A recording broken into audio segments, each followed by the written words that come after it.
So এই দুটি দোয়ার কথা আমরা সে সমস্ত দম্পতিদেরকে সাজেস্ট করে থাকি যাদের দীর্ঘদিন চেষ্টা করে যাওয়ার পরও যাদের সন্তান হয়নি, আমরা বলবো আপনারা এই দোয়াটি পড়ুন।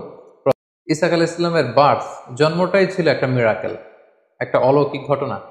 কারণ ওনার মা সারা, ওনার বয়স ছিল 90, ইব্রাহিম আলাইহিস সালামের বয়স ছিল 100। আমরা আমাদের সময়কালে 100 বছরের কোনো বয়োবৃদ্ধ নারী পুরুষের মাধ্যমে সন্তান হবে এটা কল্পনাই করতে পারি না। তো এজন্য এটা একটা মিরাকুলাস ব্যাপার ছিল। এজন্য এই ইসাক আলাইহিস সালামের জন্মের সুসংবাদের জন্য আল্লাহ তাআলা ফেরেশতা পাঠিয়েছিলেন। এখান থেকে আমরা যেটা শিক্ষা পাই সেটা হচ্ছে আল্লাহ তাআলার পক্ষে সবই সম্ভব। Everything could be happen. তিনি সবকিছু করতে পারেন। তিনি মরুর বুকে ঝর্ণা বহাতে পারেন, তিনি বিশাল নদীকে মরুচর বানিয়ে দিতে পারেন, তিনি পাহাড়কে দরিয়া করতে পারেন, তিনি দরিয়াকে পাহাড় করতে পারেন। এমন কোনো জিনিস নেই যেটা আল্লাহ তাআলার পক্ষে সম্ভব না। তার চাক্ষুষ জলজন্ত প্রমাণ হচ্ছে সাইয়েদনা ইসহাক আলাইহিস সালাম জন্মগ্রহণ করেছেন এমন বয়সে যখন ইব্রাহিম আলাইহিস সালাম বয়োবৃদ্ধ, যখন তার মা সারাও বৃদ্ধা।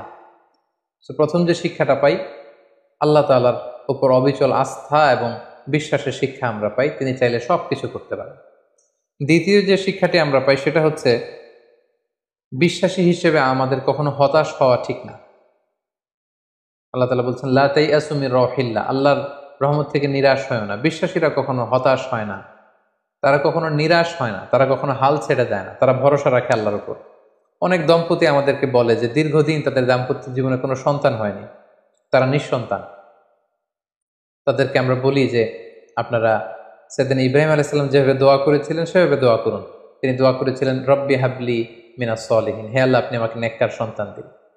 পাশাপাশি জাকারিয়া আলাইহিস সালামের একটি দোয়া রয়েছে, তিনি আল্লাহ তাআলার কাছে দোয়া করেছিলেন রব্বি লা তাযারনি ফারদাও ওয়া আনতা খায়রুল ওয়ারিসিন, অর্থাৎ হে আল্লাহ আপনি আমাকে নিঃসন্তান বানিয়ে রাখবেন না, কারণ আপনিই তো উত্তরাধিকারী দানকারী।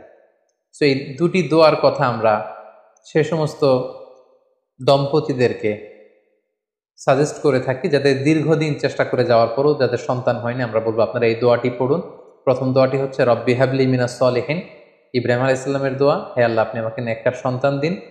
দ্বিতীয়টি হচ্ছে জাকারিয়া আলাইহিস সালামের দোয়া, রব্বি লা তাযারনি ফারদা ওয়া আনতা খায়রুল ওয়ারিসিন, হে আল্লাহ আপনি আমাকে নিঃসন্তান বানিয়ে রাখবেন না, আপনি তো উত্তম উত্তরাধিকারী দানকারী।